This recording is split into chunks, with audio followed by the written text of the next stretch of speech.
Hello everyone, welcome to my YouTube channel. Hi and welcome to my YouTube channel. My name is Nena. It's so good to have you join me today in this video where I'll be talking about cost of living in Sweden. I am basically or actually going to be talking about the cost of living in Sweden as a student. I hope that with this video you get an idea, even if you're not a student, you have an idea about some of the costs when you move or relocate to Sweden. Unfortunately, I'm going to start this video with the bad news, and it is that Sweden is expensive. Yes. However, as a student, you may have the opportunity to come across some discounts or special kind of housing with reduced rates. Okay, I'm going to be talking about all of that in this video, so you stay tuned. To do justice to this video, I'll be putting these costs into different categories for ease of analysis. So let's start with number one. I feel like I have a lot of number one, number two, but anyways, let's start. Firstly, it is the housing cost now, or accommodation cost. This is the most expensive. Oh my god. People face a lot of challenge getting a house in Sweden and getting a house for a good price. Rent covers the major chunk of the expenses in Sweden. As a student, this could vary from as low as 3,000 crowns to as high as 6,000 crowns and above. Now, this is dependent on the size of the room. In Sweden, it's measured in square meter. It could range from 16 square meter to over 38 or 50 square meters. So depending on the size of the room, the location of your apartment, and the kind of room it is, this would influence the cost of the room. When I talk about the size of the room, I've talked about it, the square meters. When I talk about the location, if it's located in the heart of the city or in the city center, it's going to be quite expensive. If you're in Stockholm, expect that you're going to have higher rates for rent. But if you're in other cities, maybe Umeå or far north cities, you may have better offers for housing. Another factor that would influence the cost of the rent is the kind of apartment. So basically in Sweden, it's common, probably used in different parts of the world. For students, there's what you call a corridor room or a shared apartment. What it means that you're going to be sharing a kitchen with different students from all over the world, but you have your own room and your toilet inside your space, which is fair enough for a student. I mean, all you have to do is to go out, cook. You have a space for your fridge apartment. You have a cupboard for yourself where you can store your food stuff and all. And then the other one is a studio apartment where you have your kitchen inside the room. Studio apartments are largely a bit more expensive than corridor rooms because you have your room all to yourself and probably have bigger spaces. If you're moving to Sweden with your family, most likely a corridor room may not be comfortable for you at all. First of all, it is very small, and coming out every now and then to with your kids and your baby to the kitchen is not good. In fact, you're actually only allowed to stay alone in a corridor room. Yes, I remember now. So the other kind of apartment, you can get 2 rooms and a parlor, a room and a parlor, and all that. Those ones are the very, very expensive one. Now, remember I told you that as a student, you have access to some offers or discounts or student housing. In different cities, some do, some don't. They have like a housing board. In Stockholm, for example, there's what they call SSSB. It's a site or a platform or a body that offers housing to students at I think it's super affordable rates. You can get a 19 square meter room, depending on the location, for 3,500 crowns to 4,000 crowns, or a studio apartment for 5,000 crowns to 6,000 or 6,500 crowns as a student. But if you go out to get a second-hand contract, by that I mean you're renting from someone who has already gotten that house firsthand, you're probably going to be paying for something similar 8,000, 10,000, 12,000 crowns. Okay, so I think it is super amazing. In my subsequent video, I'm going to talk extensively on housing and what you should do to register on this housing and all that, just general steps to follow to guide you. So stay tuned for that video. That's that for housing. Let's move on. So the next important thing that you spend your money on when you relocate to Sweden is food. So if you're a foodie like us, this may be a challenge. However, I encourage people to come with food. If you're an African, I encourage people to come with their local food that can be preserved for a long time. If you do that, that would actually, it's possible that that would reduce the cost you spend on food, at least maybe for like 6 months after you arrive. But if you don't, you can still survive. It depends on your habits. Are you the type that likes to eat out? Do you spend a lot of money ordering food, eating in restaurants?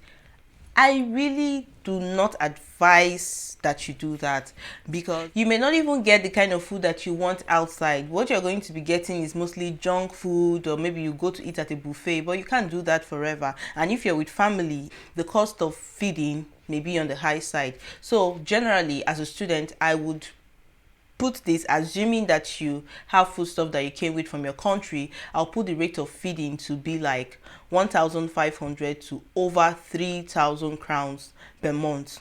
This is just an average price. It doesn't mean that it's what you're going to spend, depending on your lifestyle, depending on how much you eat, how much you cook, how you manage yourself. This is just a range that I'm giving, with the lowest being 1,500 crowns. Okay, for you guys, I also have a video coming up soon, very soon, about grocery shopping in Sweden, where you can see some common stuff and the rates, how much you can buy them for. And then I'll also guide you on some affordable grocery shops that you may want to patronize instead of the other ones that are relatively more expensive. So watch out for that video. Number 3 that I'm going to be talking about is transportation. Yes, luckily and fortunately, I talked about the transportation system in Sweden in one of my videos. You can check that out.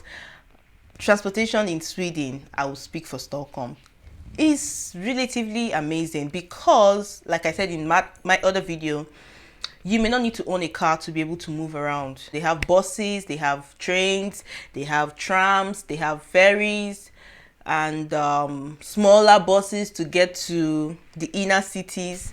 So they have all that fixed together in their transportation system. And if you're a resident here and you stay here for long, it would be good that you get a monthly card. For Stockholm, different cities have different cards or different names they give to their transportation system. For Stockholm, it's called SL.